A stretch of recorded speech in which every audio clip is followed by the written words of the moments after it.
Hi guys, welcome to new video. So today we are going to discuss about massive flood in UAE. So let me begin.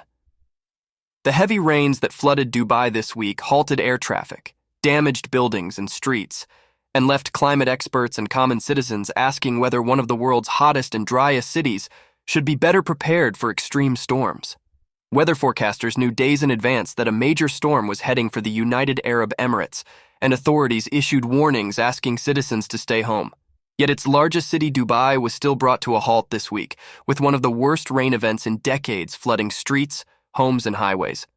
Stormwater management systems were historically deemed an unnecessary cost due to the limited rainfall in the UAE, said Karim El-Gendi, an associate fellow at the Environment and Society Center at Chatham House.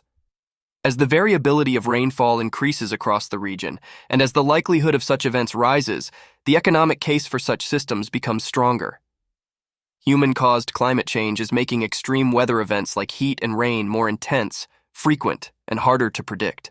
The Middle East is forecast to face higher temperatures and a decline in overall rainfall, according to long-term scientific projections. But these very arid places will also experience storms that drop unprecedented rain, according to researchers. That's forcing governments to consider whether to adapt to rare but destructive events, and how. Representatives for the UAE government didn't immediately reply to a written request for comment. It's a real trade-off in thinking about the cost and the opportunity costs, said Linda Schur, an assistant professor specializing in urban climate adaptation at Cornell University in the U.S. These events are likely to be erratic and unpredictable. The UAE was battered on Tuesday by its heaviest downpour since records began in 1949. Scientists and weather forecasters attribute the storm to a large amount of moisture rising from warming seas to the atmosphere, before falling as rain over to the Arabian Peninsula. El Niño, the climate phenomenon that makes seas warmer and alters weather patterns globally, may have affected the storm. Climate change can't be ruled out as a factor, though more detailed studies are needed to establish its exact influence, several climatologists and forecasters told Bloomberg Green.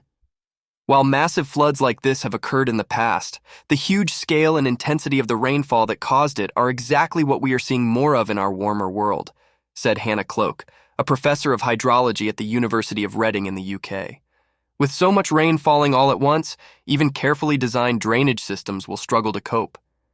Dubai and the UAE more broadly were unprepared for such a large amount of water falling over such a short period. Drainage systems quickly proved insufficient to absorb the deluge. Underground garages completely flooded, with water flowing into streets, highways, and homes. Tankers were deployed to pump water from streets once the storm passed, but some communities, lakes, and local football grounds remained waterlogged days later. The impacts continue to ripple outward. Shelves in some local supermarkets were still empty on Thursday evening. Schools were shut for 4 days, and government employees were asked to work from home where possible. Dubai's international airport said Friday afternoon it was allowing departures to operate, but it was limiting the number of inbound flights for the next 48 hours. Cities in arid regions may be especially ill-prepared for heavy rain events because buildings, landscapes, and infrastructure have not been designed with drainage capacity as a primary concern, said Zachary Lamb, an assistant professor in the Department of City and Regional Planning at the University of California at Berkeley in the U.S. Climate change is unsettling long-held assumptions about landscape and climate conditions that have informed the design and planning of buildings and cities for generations. Thanks all of you. I appreciate your precious time. Please subscribe because this channel posts a lot of news like this. Do bang that subscribe button. Bye-bye and have a great day ahead.